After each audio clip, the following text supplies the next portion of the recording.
Bienvenue dans cette première vidéo de la série La cybersécurité. Aujourd'hui, on va parler d'un sujet essentiel, les cyberattaques. Vous avez sûrement entendu parler de piratage, de virus ou encore de phishing, mais savez-vous vraiment comment ces attaques fonctionnent et comment vous en protéger? Les cyberattaques sont de plus en plus fréquentes et touchent aussi bien les entreprises que les particuliers. Un simple clic sur un lien frauduleux peut suffire à compromettre vos données personnelles. Dans cette vidéo, nous allons voir les types de cyberattaques les plus courantes, comment elles fonctionnent et surtout, comment vous en protéger efficacement. Alors, restez jusqu'à la fin et abonnez-vous pour ne rien manquer des prochaines vidéos sur la cybersécurité.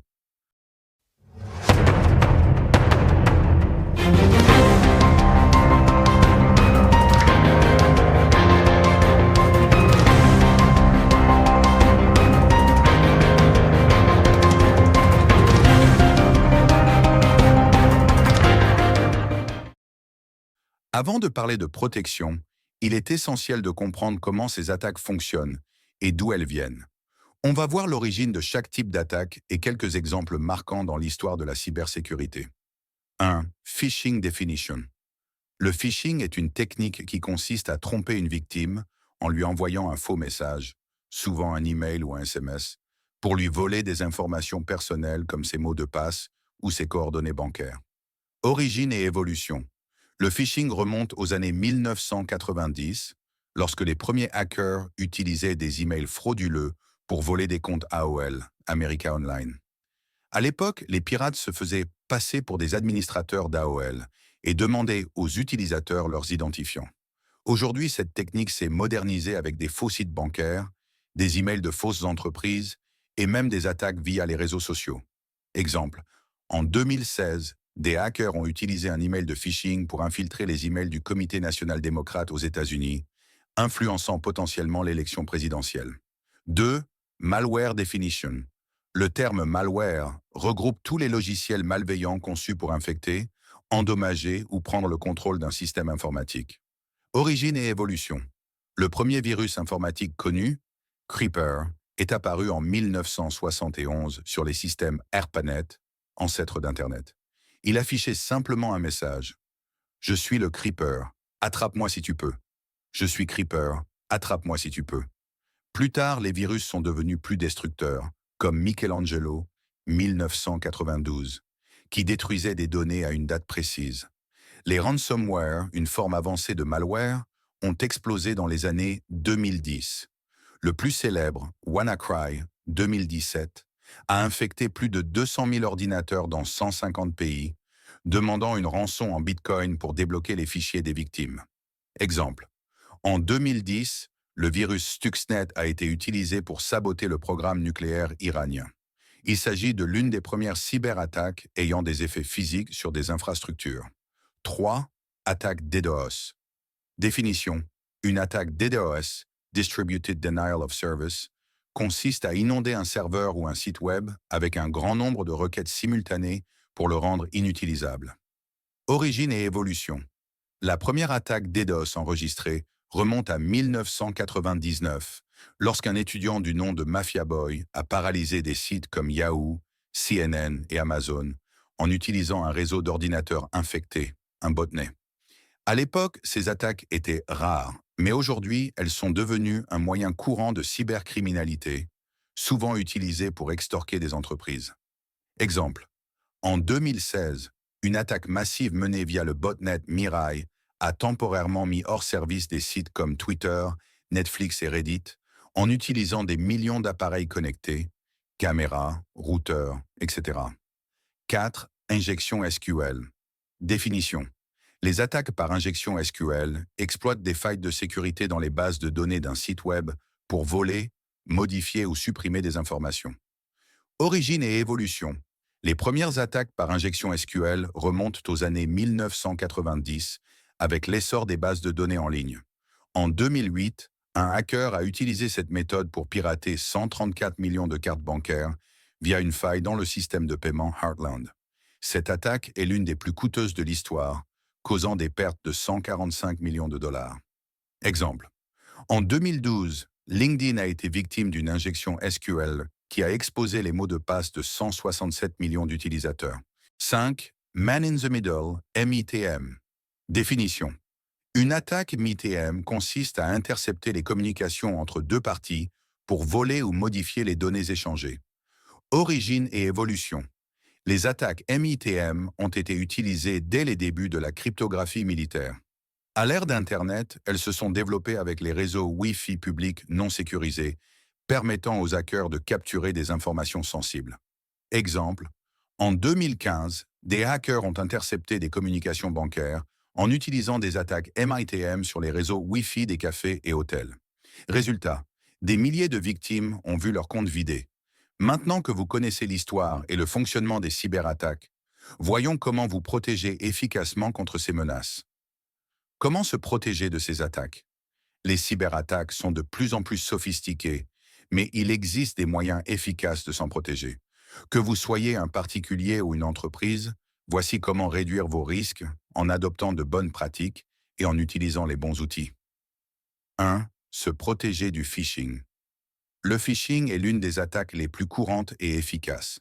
Les cybercriminels envoient des emails, SMS ou messages sur les réseaux sociaux qui imitent des entreprises légitimes pour voler vos informations.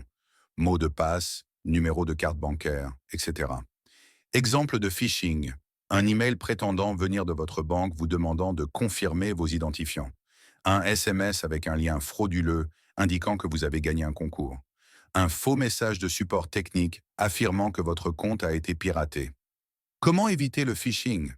Toujours vérifier l'adresse email de l'expéditeur. Les pirates utilisent des adresses ressemblantes. Ne jamais cliquer sur un lien suspect. Passez votre souris dessus pour voir la vraie URL. Ne partagez jamais vos identifiants par email. Une banque ou un service officiel ne demandera jamais cela. Utilisez un gestionnaire de mots de passe qui détecte automatiquement les sites suspects. Activez l'authentification à 2 facteurs, 2FA. Même si votre mot de passe est volé, les hackers auront besoin d'un code supplémentaire. Outils recommandés. Google Safe Browsing, analyse de sites suspects. Bitwarden ou LastPass, gestionnaire de mots de passe. 2. Se protéger des malwares. Les malwares, virus, ransomware, trojan, sont des logiciels malveillants qui peuvent voler vos données, endommager votre système ou vous extorquer de l'argent. Comment les malwares s'infiltrent? Téléchargement d'un fichier infecté depuis un site douteux. Ouverture d'une pièce jointe dans un email frauduleux. Utilisation d'un logiciel piraté. Crack, keygen. Connexion d'une clé USB infectée. Comment s'en protéger? Installer un antivirus de qualité et le mettre à jour régulièrement. Éviter les sites de téléchargement illégaux et ne jamais ouvrir une pièce jointe suspecte. Mettre à jour son système d'exploitation et ses logiciels. Les mises à jour corrigent des failles de sécurité. Désactiver l'exécution automatique des clés USB. Certains virus se lancent automatiquement dès qu'une clé est branchée. Outils recommandés, Malwarebytes, détection des malwares. Windows Defender, déjà intégré à Windows. NoScript, Firefox ou uBlock Origin, Chrome. Bloqueur de scripts malveillants sur les sites web. 3e, se protéger des attaques DDoS. Une attaque DDoS, déni de services distribués, vise à saturer un serveur ou un site web avec un nombre énorme de requêtes, le rendant inutilisable. Comment se prémunir contre les DDoS? Utilisez un service de protection DDoS comme Cloudflare ou AWS Shield. Configurez un pare-feu et un système de détection d'intrusion, IDS/IPS. Limitez les connexions suspectes avec un filtrage IP. Outils recommandés, Cloudflare, protection des sites contre les attaques DDoS, Snort ou Suricata, outils de détection d'intrusion, IDS, IPS. 4e, se protéger des injections SQL. Les injections SQL permettent à un pirate d'exécuter des commandes sur une base de données et de voler ou modifier des informations sensibles. Comment se prémunir? Utiliser des requêtes paramétrées pour empêcher l'insertion de commandes malveillantes. Restreindre les permissions des utilisateurs dans la base de données. Ne jamais stocker les mots de passe en texte clair, mais les hacher avec Bscript ou Argon 2. Outils recommandés, OWASP, ZAP, test de failles SQL et XSS. 5. Se protéger des attaques MITM. Les attaques Man in the Middle, MITM, permettent à un pirate d'intercepter et de modifier les échanges entre deux parties comme dans un Wi-Fi public non sécurisé. Comment éviter une attaque MITM? Toujours utiliser un VPN sur les Wi-Fi publics pour chiffrer sa connexion. Vérifiez que les sites sensibles utilisent HTTPS. Désactivez le Wi-Fi et le Bluetooth quand ils ne sont pas utilisés. Outils recommandés: NordVPN, ProtonVPN, VPN pour sécuriser les communications. La cybersécurité, ce n'est pas juste installer un antivirus. C'est une discipline qui demande vigilance et bonne pratique. En appliquant ces conseils, vous réduisez considérablement vos risques. Restez informés, soyez prudents et surtout, protégez vos données. Voilà, c'est tout pour cette vidéo. Nous avons vu ensemble les principaux types de cyberattaques et surtout, comment vous en protéger. Rappelez-vous, la vigilance, l'utilisation d'outils de sécurité appropriés et l'application de bonnes pratiques quotidiennes sont vos meilleures armes contre les cybercriminels. Résumé rapide des protections abordées: phishing, vérifier les emails, ne jamais cliquer sur des liens suspects, activer la double authentification. Malwares, installer un antivirus, éviter les téléchargements suspects, mettre à jour vos systèmes. DDoS, utilisez des services comme Cloudflare pour protéger votre site web. Injection SQL, utilisez des requêtes paramétrées et hachez les mots de passe. MITM, toujours utiliser un VPN sur des réseaux publics et vérifier la présence de HTTPS. Je vous invite à partager vos questions, commentaires ou même vos propres expériences avec la cybersécurité dans les commentaires ci-dessous. Et si vous avez trouvé cette vidéo utile, n'oubliez pas de vous abonner à la chaîne pour d'autres vidéos sur la cybersécurité et la protection de vos données. Cliquez sur la cloche pour être averti dès qu'une nouvelle vidéo est disponible. À très bientôt pour de nouveaux conseils et astuces pour vous protéger sur Internet.